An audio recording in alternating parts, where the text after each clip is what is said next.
అమరావతికి సంబంధించిన వ్యవహారము, ప్రధానమంత్రి అమరావతి రావడము, ఈ వీటి వల్ల ఈ 2-3 రోజులుగా మనం అక్కడ జరుగుతున్న అప్డేట్స్ని మనం విశ్లేషించడానికి కొంచెం గ్యాప్ వచ్చింది.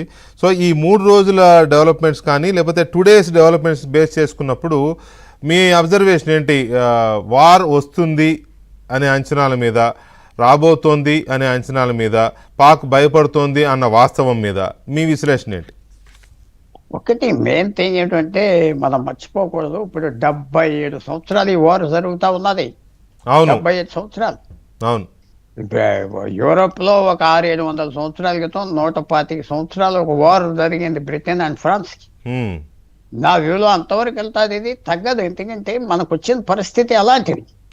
భారతదేశం ఒక పక్కన పాకిస్తాన్, ఒక పక్కన చైనా.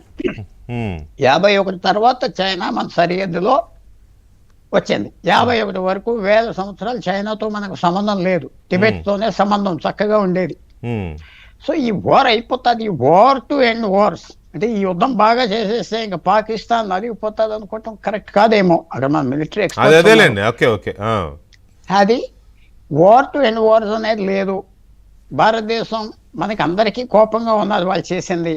అవమానం చేస్తున్నారు, ఏడిపిస్తున్నారు, అస్తమానం అడ్డం పడుతున్నారు. ఒక చిన్న దేశం మన ముందల విసుగు, చిరాకు అన్నీ ఉన్నాయి. కానీ చాలా కేర్ఫుల్గా, చాలా పేషెంట్గా చేయాలి. ఇప్పుడు ప్రభుత్వం మీద నిర్ణయాలు ఉన్నాయి ఏంటి? ఒకటి నన్ను అడిగితే ఆల్రెడీ ఒక పెద్ద స్టెప్ ప్రభుత్వం తీసుకున్నారు. ఆ ఇండస్ జలాల గురించి చాలా పెద్ద స్టెప్. సైకలాజికల్గా పాకిస్తాన్కి చాలా పెద్ద షాక్ అది. మీరు వింటున్నారు కదా, గత 10 రోజులు బట్టి జిన్నా అది జనరల్ జగులార్ వేన్ అన్నాడు కాశ్మీర్. ఎందుకంటే జగులార్ వేన్ అంటే రక్తం మోసేది మోస్ట్ ఇంపార్టెంట్ వేన్. ఎందుకంటే నదులన్నీ పాకిస్తాన్ కాశ్మీర్లో ఉన్నాయి. సో వాళ్ళకి దీని మీద ఉన్న ప్రేమ భ్రమ అనుకోండి ఒకటి. సో ఇమీడియట్ గా నాకు కనిపించింది ఏంటంటే గవర్నమెంట్ అలాంటప్పుడు ఫ్రెండ్లీగా ఉండాలి కదా. అలాంటప్పుడు ఫ్రెండ్లీగా ఉండాలి. పాకిస్తాన్ బతుకంతా, పాకిస్తాన్కి రక్తం అంతా కాశ్మీర్ నుంచే వెళ్ళాలనుకున్నప్పుడు, రక్తం అంటే నీరు అనుకున్నప్పుడు ఇండియాతో ఫ్రెండ్లీగా ఉంటే అన్ని మంచిగా ఉంటాయి. కరెక్ట్. అది ఇప్పుడు ఎదురుకి తీసుకొచ్చి బల్లకి పెట్టారు కదా. మీరు సర్వే చేయించండి సరదాగా. 1% పీపుల్ కూడా ఇక్కడ పాకిస్తాన్లో కూడా భారతదేశం నుంచి పూర్తిగా 80%, 90% ఓటర్ పాకిస్తాన్కి వెళ్తుంది. అది కామన్ మ్యాన్కి మొన్న కళ్ళు తెలుసుకున్నాడు. మీలాంటి వాళ్ళకి, పెద్దవాళ్ళకి అందరికీ తెలిసివచ్చు, అది వేరే విషయం. అది ఒక పెద్ద సైకలాజికల్గా పాకిస్తాన్కి మనం స్టార్ట్ చేశాం ఎకనామిక్ వార్.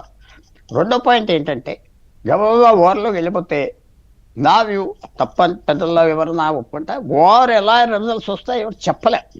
ఎందుకంటే వాళ్ళు ఏ అరేంజ్మెంట్స్ చేసుకున్నారు, చైనా ఎలాంటి హెల్ప్ చేస్తారు, తర్వాత మనం ఎంటర్ అవ్వాలి, వాళ్ళు డిఫెండ్ అవ్వాలి. చూడండి, వాళ్ళకి మనకి ఎంత అడ్వాంటేజ్ ఉండాలి, మనం ఎంటర్ అవ్వాలి. వాళ్ళు పిఓకేకి వెళ్ళాలి, లేకపోతే మీరు అన్నట్టుగా ఐఓకే, ఇండియన్ ఓన్ కాశ్మీర్, అక్కడికి వెళ్ళాలి. లేకపోతే ఇంకో సైడ్ నుంచి బలూచిస్తాన్ వెళ్ళాలి, అలా కరాచీ మీద వెళ్ళాలి. సో ఇది మనం వెళ్ళాలి, వాళ్ళు రావట్లేదు, వాళ్ళు కాసుకుంటారు. సో వాళ్ళకి ఆ అడ్వాంటేజ్ కొద్దిగా ఉంటుంది. తప్పకుండా గవర్నమెంట్ చేసేది కరెక్ట్ చేసి అన్ని అరేంజ్మెంట్స్ చేస్తున్నారు. సైకలాజికల్గా ఇది ఇంపాక్ట్ ఉన్నది. Arrangements, war position, war situation తీసుకురావడంలో పాకిస్తాన్కి టెన్షన్ ఉన్నది, నో డౌట్ అబౌట్ ఇట్. పాకిస్తాన్కి తక్కువ స్నేహితులు ఈవేళ ఉన్నారు, 20-21 కంటే. ఇప్పుడు అమెరికా, యూరోపాలతో లేరు, ఎందుకంటే ఆఫ్ఘనిస్తాన్ ఖాళీ చేసి వెళ్ళిపోయారు కాబట్టి. ఆ డిప్లొమాటిక్గా అన్నిట్లుగా అడ్వాంటేజ్ ఉన్నది. కానీ వెంటనే మనం సరే ఇంక రెడీగా ఉన్నాం, వెళ్ళిపోదాం అనేది జరగదని నేను అనుకుంటున్నా. టెన్షన్ మెల్లిమెల్లిగా పెంచుతున్నారు. వెనకాల అమెరికా వాళ్ళు మాట్లాడుతున్నారు పాకిస్తాన్తో. నిన్న జనరల్ అన్నది కూడా, ఆ అమెరికన్ వైస్ ప్రెసిడెంట్ వాన్స్ కూడా ఏమన్నాడు, పాకిస్తాన్ చేసి ఉండదు కానీ టెర్రరిస్ట్ అక్కడి నుంచి వచ్చారు కాబట్టి వాళ్ళని ఏం చేయాలి ఆలోచించాలి, ఆ మాటలు అన్నాడు. ఇది ఎంతవరకు వెళ్తుంది, పాకిస్తాన్ ఎంతవరకు వస్తుంది? 2008లో సరే మాకు ప్రూఫ్ ఇవ్వండి, ఇస్తామన్నారు. ప్రూఫ్ ఇస్తే ఏం చేయలేదు. ఇప్పుడు ఈ ఎంత డిస్కషన్ డ్రాగ్ అవుట్ చేయాలి. ఎందుకంటే ఇది వార్ టు ఎండ్ వార్స్ అనేది వస్తే భారతదేశానికి ఏప్రిల్ 20 భారతదేశం ప్లాన్స్ మన